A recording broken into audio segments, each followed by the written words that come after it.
Donc là, D, la lettre D, relatif au mouvement, à l'état du mouvement, l'état de la dynamique. D, on a en français que dynamique, que D, dynamique. And no dynamique et mouvement, il y a une subtilité, c'est là. Une subtilité. D, on a la polar, relatif à la dynamique. Jones a dit D, D, kalaka yuda D, haray, koko yile goddum ko tata ala buzude madum hino woni stable hino wano no deppini madum hino wali madum hino deji madum hino woni fixe voilà wano sayni dewi man ko neddo wondo fixe ema c'est-à-dire que wondo fidèle voilà donc hunde tata wano ko dembi koko yehi ha wali kali hino deji kale dia kande au fond de la marmite par exemple ko deji ala buzude quoi ko dum woni deon kala ka deon ko fuddori deon ko hunde wonde stable ko andi ko dum ben ay debbo ko sella finde c'est que debbo ko référence debbo ko tugalal e der communauté parce que ko stabilité et debbo ko do woni source vion bon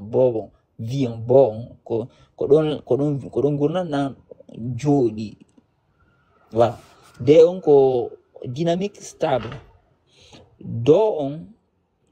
ko dynamique agité. Malum quelque chose qui est en mouvement. Do donc ko mouvement ma yaawdo wano dogugol madum yaado doy. Wano doño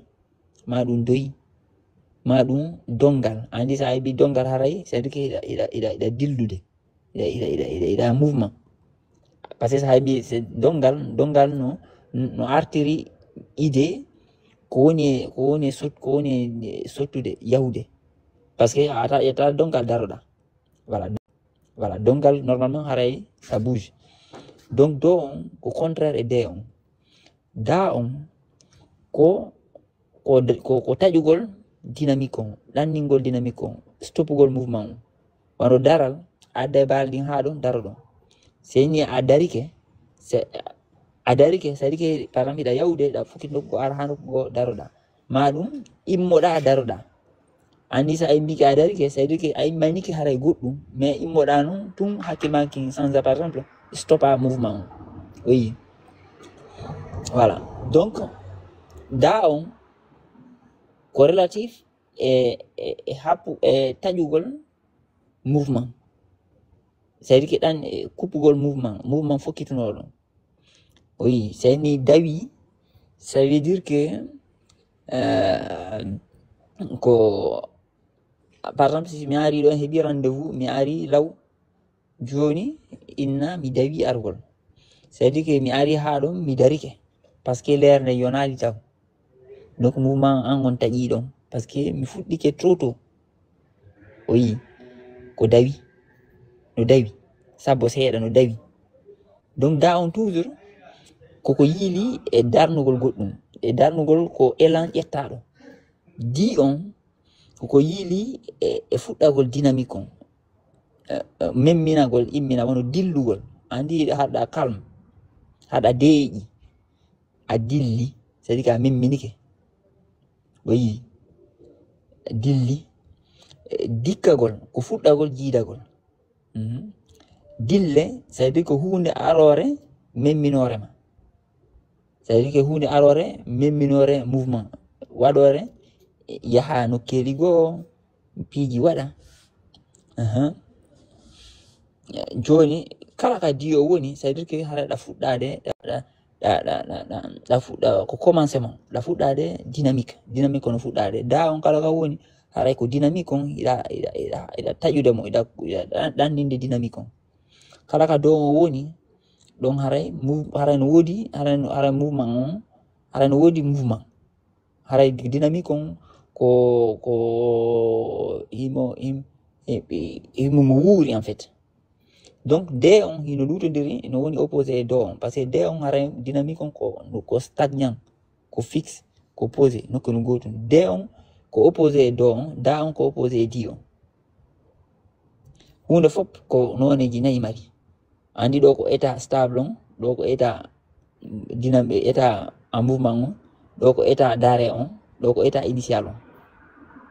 voilà. Donc D on ko dynamique yili ko porto inata dynamique on ça veut dire que hunde ko wurata ko nabata ko wura ko hani wurugol madum ko en rapport avec état hunde est-ce que ko de mouvement kayde dari madum voilà joni en nido par dole inido kaleto leon ko focci do on ko mouvement on donc ko dynamique en mouvement joni dole donc ça veut dire ko dynamique on horizontal haram en mouvement horizontal ko dum non woni formule ka physique on ha ka lycée benna force F est égal à m on ko masse multiplié par accélération benna a la force est égale à m fois a. Maintenant ça dit m on masse on ko hunde fil hunde fop ko masse kala ko mari corps ko masse jon ko masse on mais accélération ko déplacement dans l'espace ça veut dire que ko déplacement est ko focci ko woni accélération parce que accélération est égale à ko changement vitesse on woni accélération mais changement vitesse on ko déplacement dans l'espace ko woni vitesse. Donc force on ko hunde wonde memminade e ko focci dans l'espace donc ko woni formule on do ko formule physique en réalité ça ni dole ça veut dire que ko mouvement dans l'espace et dans l'espace ko focci ko dum en leydi e misal andi ben lendi di wejjita di focci quoi en fait ka enen ka hakil men parce que porto be ngari di lendi ko rond mais enen kam ka tari ka hikmaji pulaku enen lendi no wa gatal dum focci donc dole ko mouvement wondo donc kala hunde wonde memminade wonde déplaçade ko force ko woni manifestation de la force wodi force dans le monde des concepts dans le monde des idées manifestation makon kala hunde ko woni en mouvement ko manifestation de la force ko dum si ben définition de la force ben c'est la chose capable de déplacer un objet dans l'espace c'est ça qu'on appelle la force parce que force on a yata mutigiri kono kala yuda hunde no memminade haray ko force on wonde memminde awata yude force tigiri hay ka école ka université chimie be ata lo men ko ben force c'est un vecteur parce que ko concept ko idée mais comme honno feñirta ko sayi hunde no memminade kala ka hunde wonde wana ngojunga do no memminade ko no feññini force maintenant faut di façon di force bus wana la gravité wana force maintenant force centrifuge fonce no di façon di force bus voilà mais kala hunde wonde memminade haran wonde force ko dum ben ta parler avec force ça woli ni par exemple sabu hala makan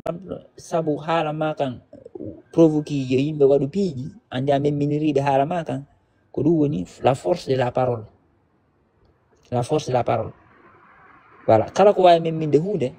par exemple tay immorde hala wadu politicien be ni be wola yimbe be ya wada piiji sabu ko be nandi be woli ko la force algora mari force pion parce que ça jangine de wada sabu mayre wada piiji donc ça veut dire que il wadi ko wonde force donc o windi donc ko wonde force goddo wolowo sabu ko woli ko yimbe wada piiji sari kongol makko ko wonde force ko dum influenceur ainsi de suite voilà donc do wadi de do da et di on ko fuddore mouvement fuddore dynamique da on ko arrêt de dynamique do on ko mouvement woni dynamique en mouvement de on ko dynamique stagnant stable silencieux tranquille stable en opposé no dei jango e wado e koni hala jangirte e meda jangude hala men kam ko dum wadi hande ayara e dine do kala har ferde nanda be no kaka soso no ka maninga